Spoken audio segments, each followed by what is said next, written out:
Oh yeah, I'm a rock star, y'all. About to stand dance on the cop car, y'all. Oh yeah, I'm a rock star. I go so hard, flex, pull up in the bar. Let me stop. I don't know. What's good, YouTube? It's your boy, your host, Rex God Dragon Squad, bitch. And I'm back here with another reaction. Back here with new rock stars. Yeah, I'm a rock star. I might make that a song. Don't take my shit for I beat your ass. But we're here with the Black Panther in-depth trailer breakdown, Easter eggs, and predictions. This bitch is 16 minutes long.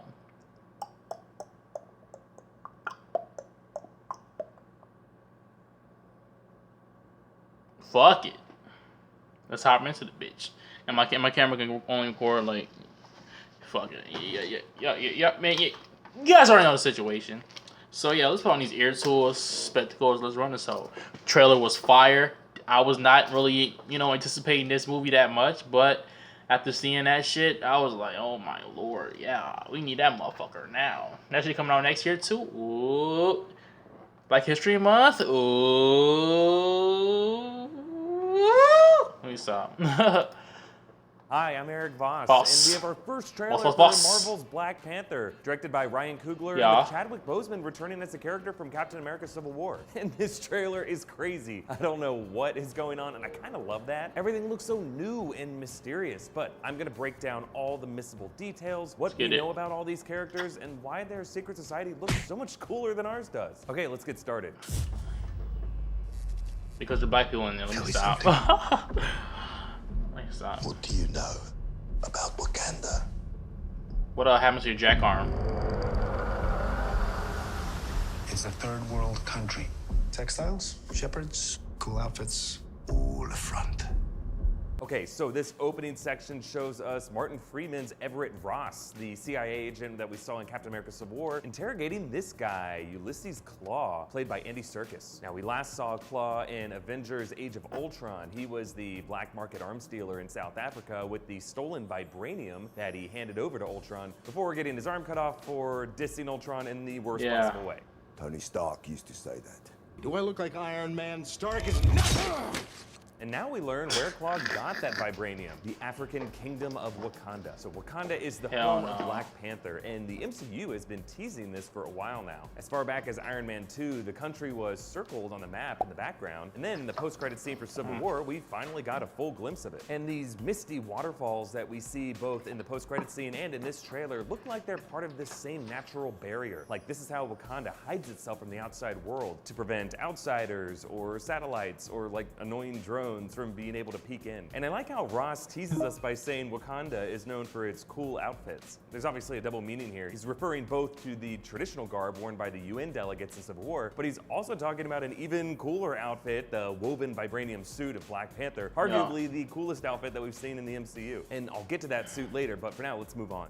Explorers have searched for it. Called it El Dorado. They looked for it in South America, but it was in Africa the whole time.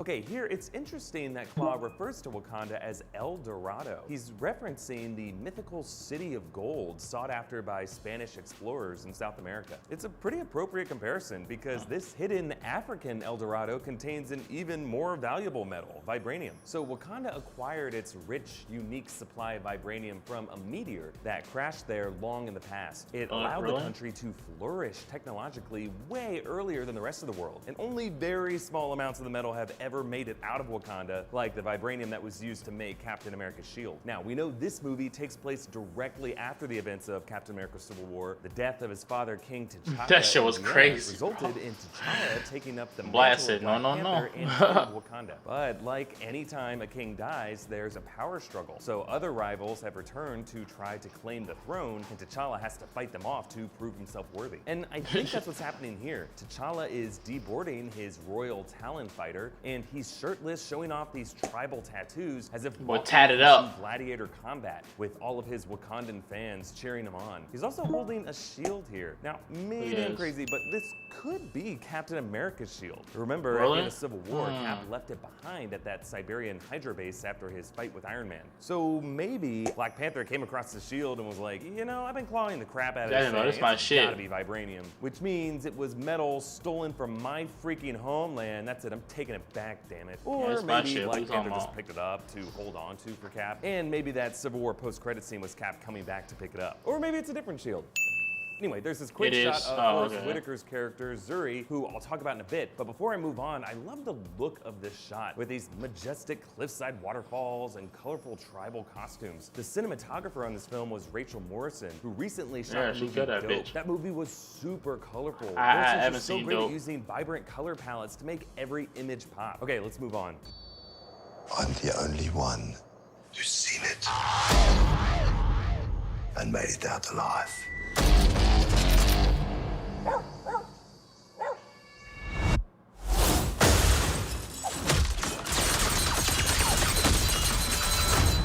Okay, so here, them Dracos don't work on Black Panther, nigga. I'm trying to tell you. Soldiers or poachers or smugglers or just people who stupidly crossed into the Wakanda border. Anyway, I love how this shot shows him stealthily perched on a branch like Black Panthers are known to do in the wild. I also like how the dog is barking up at him because, yeah, dogs are known to bark at cats and trees in the wild. We also get to see his suit and fighting skills in action. Now, the vibranium suit is bulletproof and he has increased strength. Now, in the comics, that strength comes from T'Challa eating a special herb from soil with trace minerals of vibranium. Look at that weed, that weed plants. These soldiers' uniforms and trucks and radios. The cannabis. A little old, right? Like maybe 80s or early 90s. Now, I guess these soldiers might just have older gear, but I'm predicting that this is all part of a flashback. Like maybe this isn't T'Challa Black Panther, but his father, T'Chaka, as a younger man. Now, later in this trailer, we're gonna see a slightly different Black Panther suit, which could just be an upgrade or a redesign. Or we're seeing two different suits because we're seeing two different generations of Black Panthers. Let's move on. I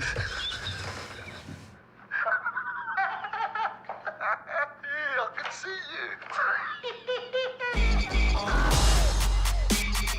So here, T'Challa is observing Claw's interrogation with Okoye, played by Denai Guerrera, aka Michonne from The Walking Dead. She's a bodyguard from the Dora Milaje. That's the king of Wakanda's all-female royal guard. I knew she looked familiar, bro. Threatening Black Widow during Civil War. She was sexy as fuck. She had them cakes. And it looks like Guerrero will get a chance to show off some of her Walking Dead fighting skills later in the trailer. Now, how is Claw able to see through the one-way mirror? Like, sure, maybe he's just insane, but I'm thinking this could be connected to his origin in the comics. So originally, Claw was the one who kills T'Chaka, and he loses his hand shortly afterward when T'Challa attacks him trying to avenge his father's death. And then later, Claw adds to his stump a prosthetic sonic gun that allows him to create objects using only sound. He also transforms himself into like an immortal being that's made of sound. So maybe the movie version of Claw has a similar power that's related to sound, allowing him to hear using super hearing or using sound waves to echolocate or maybe like sense vibrations that enable him to kind of see through this mirror wall. And before I move on, look in the background here. Now I could be wrong, but that kind of looks like Steve Rogers, Captain America, on the TV monitor. He's wearing similar clothes to when he was a fugitive in Civil War, and we know from that post-credit scene that Cap was recently in Wakanda. So I'm curious, do you think that we're gonna see Captain America show up in this movie? And if so, do you think any other MCU characters might show up too? Like, which ones do you want to see? Let me know in the comments, but for now, let's move on. Just Cap, because this is Black Panther's movie, you feel me? The world is changing. Soon, there will only be the conquered and the conquerors.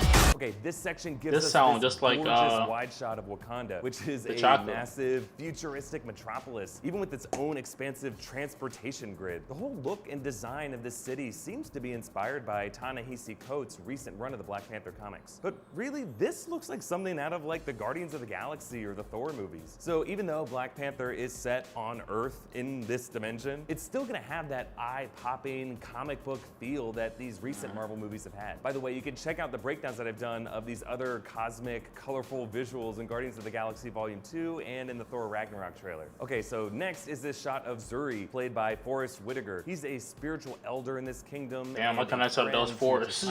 And director Ryan Coogler describes him as an Obi-Wan Kenobi figure. Personally, I've always seen him as more of a Saw Gerrera figure, but whatever. Then we see this guy putting on. Yeah, I haven't seen fucking Rogue One either. Damn. Holding cell. Now we get a better look at him later. This is N'Jadaka, better known as Eric Killmonger, played by Michael B. Jordan. Now his family was exiled from Wakanda when he was a boy for helping Claw get into the kingdom. So he went to America and took on the name Killmonger and became this super fit, super educated badass just waiting to get his revenge on T'Challa. And the mask that he wears here is similar to the tribal mask that he That wears. nigga T'Challa like, and I think Killmonger challenging T'Challa for claim to the throne will be one of the main obstacles for this movie. And it looks like he and Claw will be working together trying to like man, Human Torch, isn't that you, nigga? Ain't that you, nigga? What you doing here? Lupita Nyong'o as Nakia. She's another warrior Sexy in the ass. Dora Milaje. Now in the comics, she's a love interest to T'Challa, and she's later corrupted and given powers by Killmonger, who gives her the name Malice. We'll see if things go this way in the movie, but in this shot, Nakia is walking through this casino, which I think is part of the sequence that takes place in South Korea. Apparently there's a major chase sequence that was shot in Busan, and we'll see a few shots from that later in the trailer. And throughout this section, we hear this warning from T'Challa's father, T'Chaka. The world is changing. There will only be the conquered and the conquerors. So again, I feel like there's probably some kind of flashback sequence in this movie, unless T'Chaka is speaking to his son from beyond the grave, like Mufasa. Yeah. But really, these kind of sound like words of wisdom that T'Chaka because is saying can't he like talk to the previous Black Panthers, like the Avatar or some shit like that? This movie, whether or not Wakanda and Black Panther can remain isolationist. Like at some point, they're gonna be conquered or conquerors, either the hunted or the hunters. Now, something interesting is happening in this shot of T'Challa approaching his fellow Wakandans. At first, I thought he's approaching a rival, kind of like, come on, what else you got? But notice how his facial expression changes. It starts with this subtle smile of familiarity, and then it drops to get more serious. Maybe T'Challa is greeting his friends and family, but then he realizes something is wrong. Now, based on the flames in the foreground of this shot, what's his face, Michael B. It could be taking place in the aftermath of some kind of battle or attack. So I don't know, I'm kind of feeling that maybe T'Challa is like coming home to find someone he loves has died, or maybe he's walking up about to invite everyone out for drinks, and then he realizes that they were all planning on hanging out without him. It happens to the best of us, T'Challa. Anyway, let me know what you think is going on in this scene in the comments. But before I move on, we get these quick shots of Claw in a museum, apparently in disguise. Now check out that patch. That crest is for the Northwest Ambulance Service, meaning this is probably somewhere in the UK, maybe the British Museum in London. Now in the background, there are these various African artifacts like masks and headpieces. Maybe Claw is hoping that one of these will contain traces of vibranium or some other clue to the location of Wakanda. And it's his failed heist here that lands him in Ross's custody. Okay, let's move on. You are a good man. Calling the hell out that nigga head. Gordon. And it's hard for a good man to be a king. So here we see T'Challa speaking at another UN General Assembly meeting. And the music that plays here is Legend Has It by hip-hop duo Run the Jewels. The lyrics of Step Into the Spotlight is another example of the theme that I talked about earlier, that in order to save the kingdom, T'Challa will have to leave obscurity and literally step up into the spotlight. I suppose neither of us is used to the spotlight. I know, no sexy mama, Scarlet. Now, it seems like in this trailer, they're going for a mix of African tribal music and Western hip hop. And I kind of like it. Not everyone is crazy about it, but I'm curious to see what kind of soundtrack that Ryan Coogler ends up using in this movie. I really love the mix of music that he used for Creed. But let me know what you think about this music in the comments. Next, we get a shot of Killmonger again, this time escorted by Daniel Kaluuya, an advisor to T'Challa. Now, you may know Kaluuya from the amazing from movie Get that Out. came out this year, Get Out. And based Yeah, on I Killmonger's just here, it looks like his hands could be bound. Like realized this that could was be a him. flashback to when he was exiled, or this is after he helps Claw and now he has to face his punishment. And this actor here is Isaac Debankole. He has a lip plate, which is a form of body modification practiced in Ethiopia. Now, in some tribes, the size of the disc connotes social or economic importance. So I'm guessing that this guy is the leader of his particular tribe. And it looks like there's going to be some infighting between the tribes of Wakanda. Debankole's character can can be seen in the background of where Killmonger and T'Challa fight in the pool. So I'm thinking in the absence of a king, all the tribal elders meet and decide that combat is the only way they're going to be able to decide who the new king will be. But it looks like T'Challa has another rival, M'Baku, also known as Man-Ape. He's played by Winston Duke, and in the comics, he gets his name by eating the flesh of the white gorilla and bathing in its blood, which gives him powers. What and here, the M'Baku fuck? is the ruler of Get the your mountain little, tribe. He and his people live in a snowy mountain region of Wakanda. We also meet a few Weird other ass, members boy. of T'Challa's That's Storm. family here. No, His Storm stepmother, confirmed. Queen Ramonda, No, that's played Storm by Angela confirmed. Bassett. And notice how Ross is with her in this shot, so maybe he's there to help broker a deal between the different tribes. We also see Letitia Wright playing T'Challa's sister, Shuri. She's holding these awesome vibranium panther head hand cannons. She Now, got Wright them, has described her them character Kratos as shits. having the intelligence of Tony Stark. So she's kind of like the Q from James Bond to T'Challa. Like, she uses vibranium to design this clever weaponry and suit modifications. We also see a quick shot of this South Korea chase sequence, but I'll talk more about it after we look at this final section.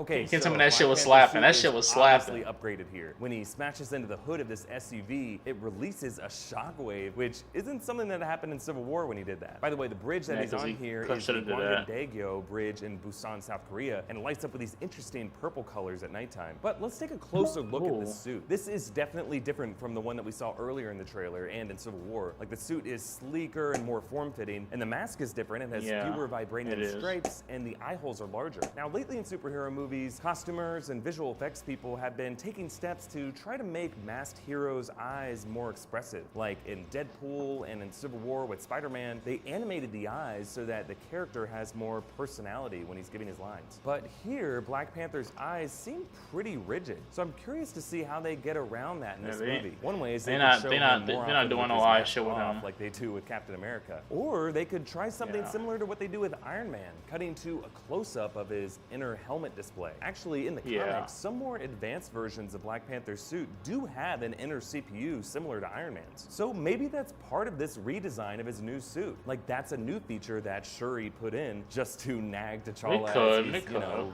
flipping over SUVs on bridges in South Korea. But let me know your thoughts about Black Panther's mask. Like, do you want him to be more expressive with either an inner close-up like Iron Man's or no mask at all? Or are you cool with these rigid And I know we're on a expressive DC eyes? shirt. Like, I'm sorry, it does man. make it look Damn. way more intimidating. And make sure to weigh in on those other things that I asked about too, like any other MCU cameos you'd like to see and thoughts on the music. Now, this movie is scheduled to release on February 16th, 2018, and I am so pumped for this movie. I feel like I did when I saw that first teaser of Doctor Strange. Like, this movie looks so different and new, but still very Marvel and I still fun. wasn't And you hyped for can Doctor subscribe to Strange. I just Rockstars seen to it, see all and the it was other something videos like. where we break down all these Marvel properties. And as we wait for February, let's keep this conversation going. Like this video and share it. If you could tweet about it, that would be Civil awesome. War is my And we would favorite, love it if you could include a link to MCU this movie. video. And if you want to be a bigger part of what we do here at New Rockstars, you can contribute to us on Patreon. Big thanks to all of our current donors, especially Matthew Salvas. So tweet at me with all of your thoughts and reactions to this amazing Black Panther trailer. At Gotcha, bro. EA So, Boss. You can yeah, also that's it. follow Shout out New to Eric Rockstars on Boss. Twitter, at New Rockstars for updates on our videos. All right, thanks for Where's watching. my Bye. other bro? I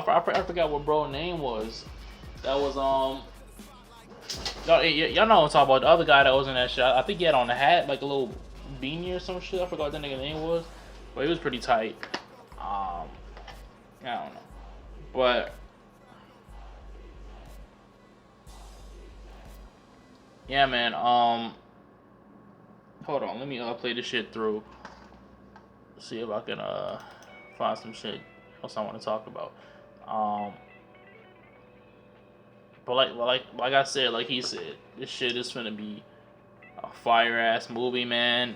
I can't wait. Like I said, I didn't think this shit was gonna look as good as it did, but they Marvel proved me wrong once again. They can make movies about anything. Not that the Black Panther is just anything, but you know, yeah. But it should look lit. Fox, I'm gonna need y'all to do something with Marvel, man. Y'all gonna need to come on. I'm trying to see Storm and T'Challa, nigga, by the third Black Panther movie. I'm trying to see Storm and T'Challa, nigga, dead ass, please. Kind of hoping Dark Phoenix Dark Phoenix fails. And New Mutants, I kind of hope those fail, because if they fail badly, Deadpool ain't gonna fail, but it still might not be as good as the first one. But if that shit fails, then yeah, we getting that Storm. I'm trying to see that Storm. I'm trying to see X-Men in this motherfucker. You know, gonna be lit, bit. But yeah, this video was good. Kind of educated me a little bit more on you know, Black Panther's different characters that's in the story, how everybody else is. Cause I knew a Black Panther. I never been into, like, you know, the comics. I'm probably read like a couple comics, and I seen that little TV show that they had. That shit was fire. Did they cancel that? Cause I was really fucking with that shit for real. That was a fire ass series. They should bring that bitch back. But yeah, I just hope this movie's gonna do good. Even though I know it will. I just want to see Cap in this bitch too. But I don't want to, you know, like how it is with not Civil War, but Homecoming. How like Iron Man and Peter is gonna be, like, you know, coexisting. Like that cameo was like that nigga's a part of the cast. Like it's not just no little short cameo. Oh, hi, I'm here. Bye bye. You know, like he's gonna be there like periodically throughout the whole movie. I don't want that in this. He could probably I don't know Cap somehow show up at the end. But I don't think they're gonna show Cap in this movie until the post-credit scenes. You know, that's not how Marvel really works with their cameos like that. I haven't really seen where it's like a cameo from another character, and then they just pop up in the movie and then they just help fight to save the day. I never seen that in like, you know, Marvel. I might have. There might have been one. Y'all guys can let me know, but I don't think there's been, you know, this one character is fighting somebody, then another character from another property comes in and helps. Either they've been helping throughout the whole movie, or they just gonna show up in a post-credit scene. So I don't know. I'd like for Cap to be in this bitch at the end. You know, maybe there's like another threat out there in Wakanda, and you know, T'Challa has to fight Michael B, and he can't, you know, be there, and like Steve be like, I'll take care of it, and then like T'Challa nods, and then he be like, all right, go. All right, go. So yeah, hopefully that happens. But if not, I don't know, cause I like cameos that like in crossovers. Those are my favorite things in like the history of, like, you know, comic books. I like to see crossovers between two powerhouses, you know, in their respective rights put together in, you know, one movie. I like that. So hopefully that happens, man. I'd really enjoy that. So yeah, that's pretty much what I gotta say about this, man. Shit was fire. Y'all guys can shit. No, not shit. I was doing something. Well, y'all guys can post your comments down below. Tell me what you guys thought about this, man. Leave a like if you enjoyed. Dislike if you didn't. Subscribe. I upload every single day except for on Fridays, and I'm gonna be out this bitch, Dragon Squad, bitch. Yeah, out this hoe that way. Saying.